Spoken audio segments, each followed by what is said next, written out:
What's going on there, everybody? So it's been another hot minute since I've done a NECA video, at least a few months. Now that Pinhead is making his way to Dead by Daylight, I basically told myself, well, now is the time as any to watch the films, get familiarized with the films, because it's one of the very few horror films I never really had watched, because I kind of didn't really care to watch many of the Hellraiser movies.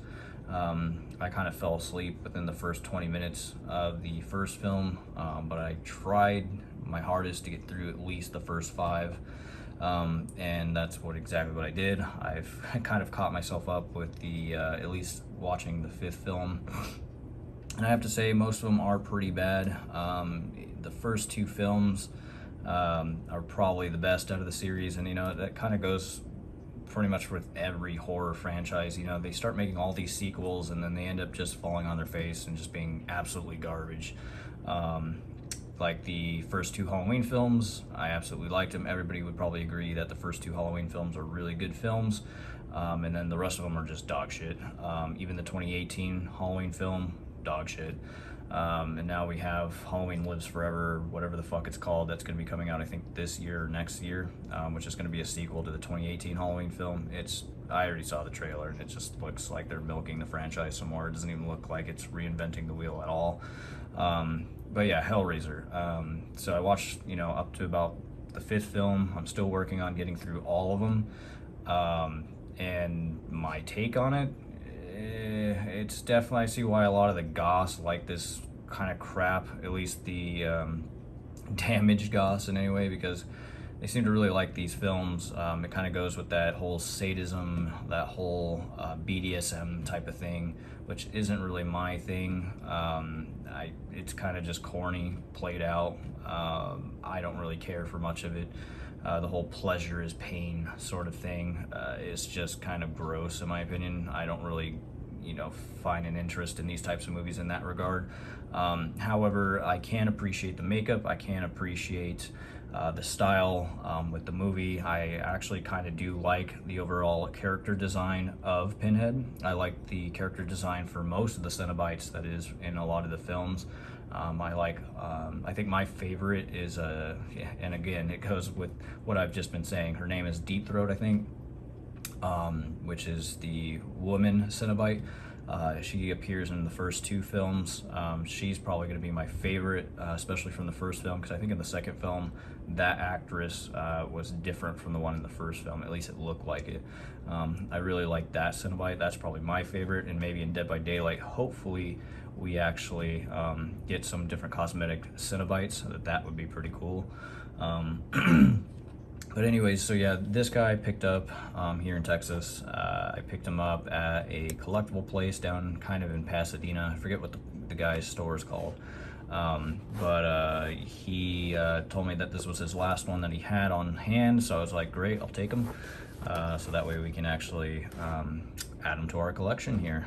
I may not agree with a lot of the movies, but I can still appreciate the character. I can appreciate everything that goes behind. I think is Doug Bradley or Doug something, I forget the actor's name on hand, but yeah, so anyways, yeah, this guy retails for about $35, and yeah, so let's go ahead and open them up. So here's all the packaging in any way, like I've been showing you. There's the back, side view, and of course the front of it, as you've been already seeing. If we go ahead and open them up, that's what he looks like. Unfortunately, he doesn't come with any of the chains that have, been always a constant thing in the movies, the spike chains. I wish that was kind of added, maybe as part of the ultimate shtick. I wouldn't mind paying an extra $5, $10 to have some kind of a platform that kind of hangs above him or something that actually has chains coming down. That would be kind of cool. But he does come with a lot of alternate hands here. He does come with his instruments that hang off of his belly here. One's like a cleaver. I don't know what the hell that is. Looks like some forceps or something. And I think that's kind of like some kind of bone saw of some sort. And then of course you get the puzzle box up here in both a solved version and a regular version. Then you get an alternate head where he looks like he's yelling or screaming. I'm probably just going to keep the default one on him, and he's just going to carry the puzzle box in his hand. And yeah, that's pretty much all that comes with him. He does have a soft good on him. Now, a lot of the times when a lot of these NECA figures come with soft goods, or any figure for that matter, I don't really care for a lot of soft goods. But of course, on the right figure, it can work. Like his skirt here, I think deserved to be cloth. Same goes for the ultimate ghost face. Same goes for the leather face with his apron. It's got to be done just right on the right character. If it's all cloth goods, then I really don't want to touch the figure. This is a great hybrid of both cloth and just plastic, so I'm thankful for that. But yeah, let's go ahead and get him out of the packaging here and take a look at him up close, see his articulation. Again, this guy came out in 2020, so he's kind of a fairly new figure. Some of you may already have him, but I thought this was a perfect opportunity to pick up this figure just because Pinhead was coming to Dead by Daylight. So again, to get familiarized with myself with the movies and familiarize myself why he's coming to the game, that was a reason basically. So yeah, let's go ahead and open this guy up and take him out of the packaging. Alrighty, so here's what he looks like out of the packaging, and unfortunately mine already kind of has a defect on it, which is a little unfortunate. On his skirt here, the wire is starting to come out of the skirt, which is part of basically it allows you to manipulate the bottom of the skirt to basically kind of move in a certain direction like so. So that's kind of disappointing. All I have to do is just get some scissors though and cut that. Not that big of a deal, but it is a problem when it comes to NECA's quality control. As you guys know, some figures end up being really good figures. Some other copies may end up being really bad figures, such as the ghost face. You've probably heard horror stories about the ultimate ghost face breaking right out of the package. You know, I've already went ahead and talked about that in the past. But anywho, I guess we'll go over the figure itself here. I'm not going to articulate him just yet. We'll go over the accessories, but he does have a glossy sort of skirt here. He doesn't want to stand on his own quite yet because I haven't really broke him in yet, but he does come with an alternate head here. If it'll focus a little bit, let me see if I can get it to focus a bit better. Yeah, not by much. There we go. So here's his alternate head. I don't really like the blue that they got going on by the mouth. It kind of looks like he's just foaming at the mouth or something. I think they could have left that out, to be honest. A repaint is definitely needed there. Not that big of a deal though. That's kind of interesting. I didn't notice that his head actually has like these wires coming out of the back. Never noticed that in the movie. So there's his head. He does come with alternate hands. Uh-oh. Yep, he's already starting to fall. Let's see if I can get him to stay a little better. There we go, that'll work.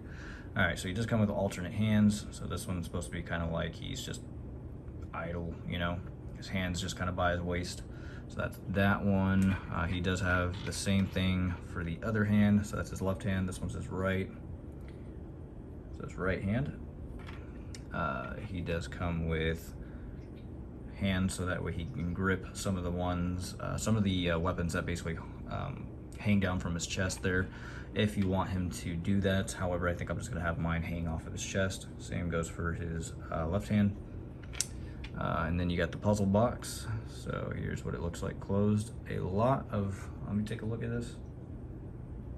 Yeah, there's quite a little bit of attention to detail here on this box. It's not the greatest print on some plastic, but you know, it does its job. It looks pretty good.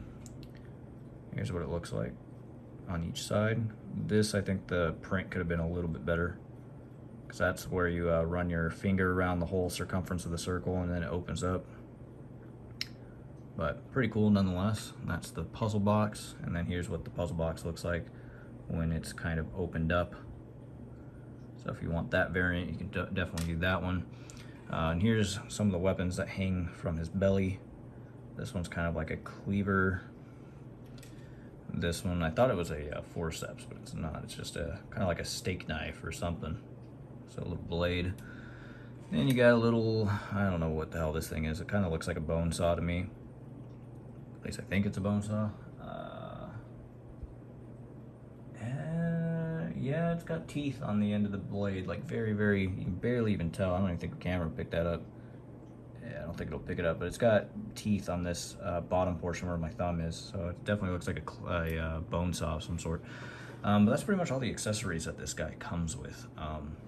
He doesn't come with a whole lot. I'm actually trying to figure out how the accessories would even hang off of his belly. I think you just kind of slip the, if it'll focus here, you just slip the ring up here. It's got a slight little opening. You basically just kind of slip it on to the figure and it'll stay there. It has like a rope that hangs around his chest. If you just kind of, I don't know if I'm going to be able to do it without spending too much time. Oh wait, I think I got it. There we go. Like so. So you gotta be really careful though, because the thread is very, very, very thin, and I feel like it'll tear very easily.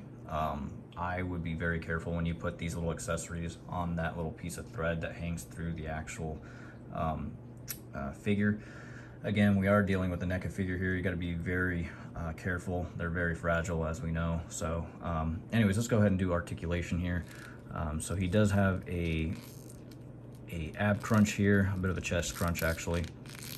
Move side to side. Can't really go up or down too much. And now with the arms, gotta be really careful with the arms. The arms do kind of feel squishy, like it has kind of a rubber material in the shoulders, but he can only kind of go up to about that high. He can, of course, do your typical full 360. He does have double jointed elbows, so he can come up pretty high to his face. You just gotta be really careful not to put too much pressure, especially on a new figure, on that double joint. They tend to break on NECA figures pretty easily. So there you go, double joint. He obviously has some arm movement. You can kind of move his arm about that high, and then all the way back. Of course, he's got a full 360 in the hand. And then we obviously have the same thing. Oof, that's stiff. There we go. Same thing, double joint in the arm here. So it's pretty much what you saw on the left arm onto the right one, same thing. And then if we move the skirt up here, you can kind of see the detail of the legs. So they didn't cheapen out, they did detail the legs, unlike the ghost face. No, the ghost face wasn't all too bad, but he does appear to, he doesn't have double joints in the knees here, but he can go all the way up like that. He is going to be hindered a little bit of the sculpt above his thigh here. That's part of his thigh, so he won't be able to go too far up, about that high up really. But range of motion, pretty much can do the full splits if I can manhandle him enough. There we go. He can do the splits. Full 360, but I don't know why you'd want to do that, because obviously the skirt here is going to kind of hinder you a little bit. He does have some movement in the foot here. Got a lot of movement actually. He can go all the way. Hold on, let me see if I can manipulate this a little bit without breaking him. There we go. His foot can go all the way down, and it's really stiff in the foot, so you gotta be really careful. And then it'll go about that high up. And that's pretty much it for articulation. Let me go ahead and try to bust his other foot loose here so we can get him to properly sit here. Honestly, that wire mesh that's in his skirt, I think I'm just gonna completely remove, just because it's literally, I mean, look at that shit. It's literally coming out like no tomorrow. I don't know if it's just too long, the wire's too long, or what's the deal here. I don't know. It's really weird. So I'll probably just end up cutting it and see what happens. But at any rate, that's pretty much it for Hellraiser, or Pinhead I should say, not Hellraiser. I'm pretty much going to put the accessories on his belly here, pose him how I want, and then he's probably just going to be going up on my mini shelf on my desk here. I'm starting to run out of a lot of room for a lot of my NECA figures. I really need to get like my own display shelf. I really don't have like any more room for these guys. I may end up picking up the Frankenstein, the colored version. I know they just announced that they're going to be releasing a mummy, an original mummy, and a new Michael figure as part of the new movie. I don't really care for a lot of the new movies, but you know, if it's still a Michael figure, I still fall in love with a lot of the sculpt work and a lot of the makeup, so I'll probably still end up picking him up, even though I don't really agree with a lot of the newer movies. And I know they have a Jason that just came out too, a part 7, and that Jason's actually really awesome. Again, I've said in the past that I don't really care for a lot of the Jasons, but that sculpt is pretty unique. That whole costume itself is pretty unique, so I'll probably end up picking up the part 7 Jason eventually. So yeah, I need to get a fucking display shelf for a lot of these figures, because they are piling up now. I own about 5, 6, 7, 8, 9, 10, 11, 12, 13, 14, 15, 16, 17. I own about 18 figures now. So yeah, it's time to start getting a cabinet for them or something. Anyways, guys, that's going to do it for the video. So I know a lot of you Dead by Daylight guys and Hellraiser guys, now you guys are probably really excited that Pinhead's coming to Dead by Daylight. So you may want to pick up this figure, since you know, you may not have known about there being a Hellraiser figure, and you know, NECA makes it. You know, the quality's not the greatest, but the sculpt is amazing. Just be really careful with these figures, and you know, they'll last you quite a lifetime, as long as if you're just using them for display purposes and not as a play figure. So anyways, guys, hopefully that you know, does it for this video. And hopefully you guys have a good one. I should mention, actually, before I go though, there was a small little detail. You got to be really careful with these pins on his head.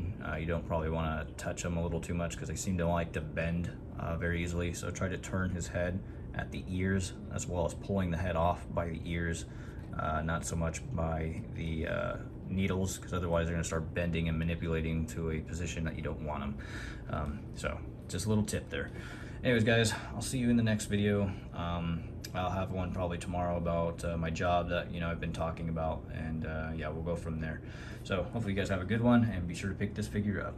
Peace out, guys.